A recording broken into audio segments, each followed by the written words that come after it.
पाठ 22 रचनात्मक अभिव्यक्ति क्रिएटिव एक्सप्रेशन।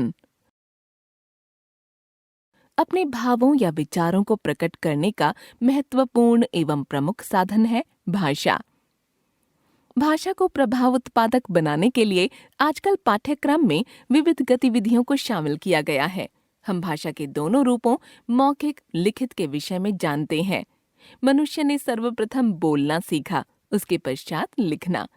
भाषा में नवीनता लाने के लिए तथा उसे और अधिक प्रायोगिक बनाने के लिए विविध विधाओं से भाषा को ग्रहण करना अधिक उत्तम है। अतः हम मौखिक अभिव्यक्ति एवं लिखित अभिव्यक्ति का विस्तार से अध्ययन करेंगे।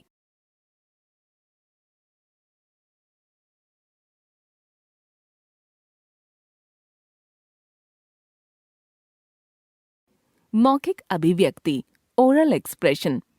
बच्चों, आप जानते हैं कि हम प्रायः मौखिक भाषा का प्रयोग ही अधिक करते हैं।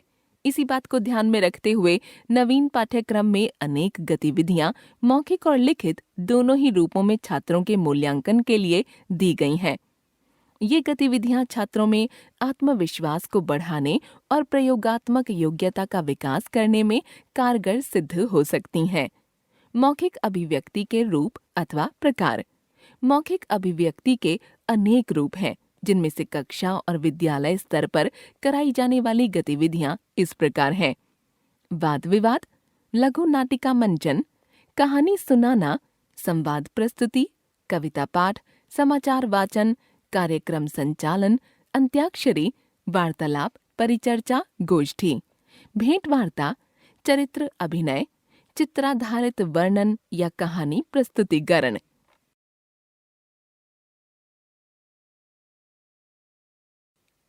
मौखिक अभिव्यक्ति के लिए ध्यान रखने योग्य बातें। वक्ता आत्मविश्वास से भरा हो, उसका उच्चारण स्पष्ट और सही हो, विषय के अनुसार सरल, बोधगम्य और सटीक भाषा का प्रयोग हो, भाषा शुद्ध, स्पष्ट और गति, लय, बलाघात आदि का ध्यान रखकर बोली जाए। वक्ता की भाव भंगिमा, चेहरे के हाव भाव विषय को समझाने में सहायक हों। विषय को स्पष्ट करने में नकारात्मकता से बचना चाहिए। विषय को बोझिल न बनाकर मधुर व जिज्ञासापूर्ण बनाना आवश्यक है। मौखिक अभिव्यक्ति में प्रस्तुति दर्शकों को मंत्रमुग्ध करने वाली हो।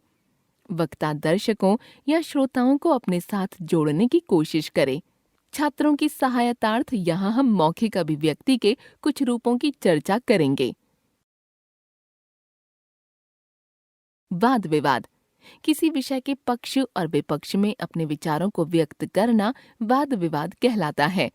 वाद विवाद छात्रों की दो टीम बनाकर करवाया जा सकता है। वाद विवाद के आयोजन के लिए कुछ सुझाव इस प्रकार हैं। छात्रों को 2 सप्ताह पहले ही वाद विवाद का विषय बताया जाना चाहिए। अध्यापक विषय के पक्ष व विपक्ष में बोलने वाले छात्रों की अलग-अलग सूची बना लें।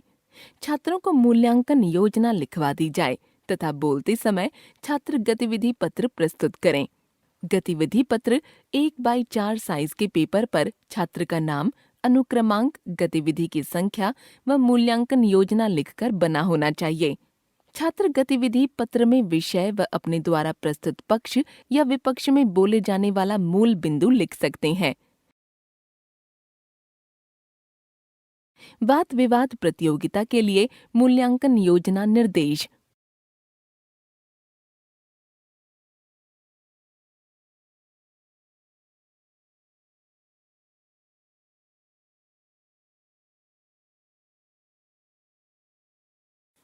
कविता पाठ।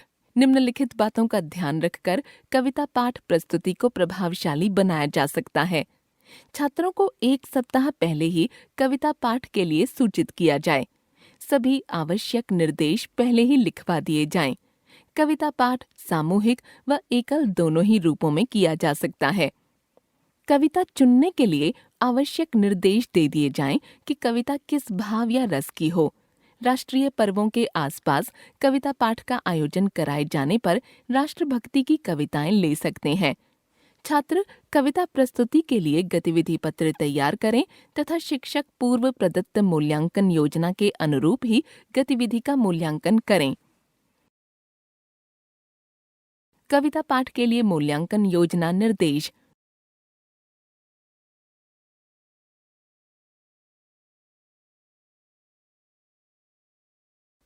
कार्यक्रम संचालन। हिंदी दिवस के अवसर पर यह गतिविधि कराई जा सकती है। इसमें हिंदी दिवस पर आयोजित किए जाने वाले कार्यक्रमों को संचालित कराने के लिए छात्रों को 4-4 वर्गों में बांटकर विभिन्न कक्षाओं में प्रस्तुत कार्यक्रमों को संचालित कराया जा सकता है। कार्यक्रम संचालन हेतु कार्य योजना।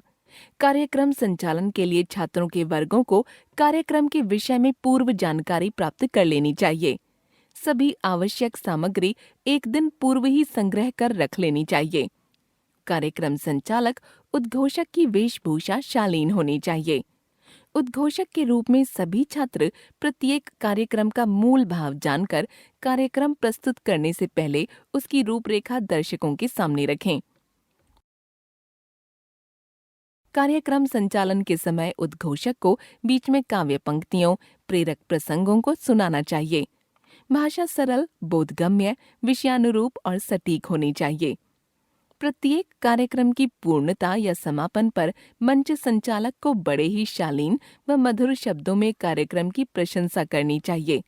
शिक्षक कार्यक्रम से संबंधित सभी आवश्यक निर्देश छात्रों को पहले ही दे दें तथा पूर्व निर्मित मूल्यांकन योजना के अनुरूप उनका मूल्यांकन करें।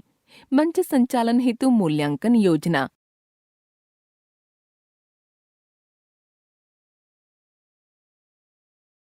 घटना या चित्र का मौखिक वर्णन।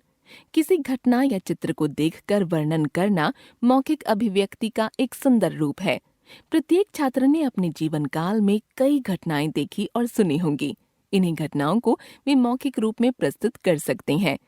घटना या चित्र का वर्णन करते समय ध्यान रखने योग्य बातें। घटना या चित्र के मूल बिंदुओं को क्रम से लिख लेना चाहिए। इनमें से रोचक और मनोरंजक प्रसंगों को चुन लेना चाहिए। वर्णन करते हुए भाषा की मौलिकता व सहजता बनाए रखनी चाहिए।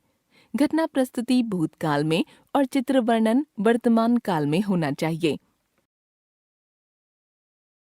अध्यापकों के लिए ध्यातव्य बातें। अध्यापक छात्रों को घटना व चित्र का विषय बता दें। छात्र विषय के अनुरूप घटना या चित्र चुनकर वर्णन का अभ्यास करें। अध्यापक छात्रों से गतिविधि पत्र बनवाएं जिसमें घटनाक्रम लिखा हो या चित्र वर्णन हेतु चित्र चिपका हो। साथ ही मूल्यांकन योजना भी लिखी हो। प्रस्तुति के समय अध्यापक उसी गतिविधि पत्र में मूल्यांकन करें। घटनाक्रम या चित्र वर्णन हेतु मूल्यांकन योजना